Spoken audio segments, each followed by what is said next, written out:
spirit. He said the devil tries to steal our expectation.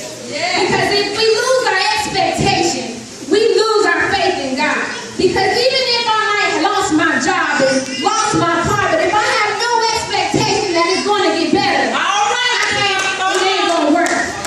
So the lepers were sitting here and said, if I stay right here, I'm going to die. Some of us are in some dying situations. Some of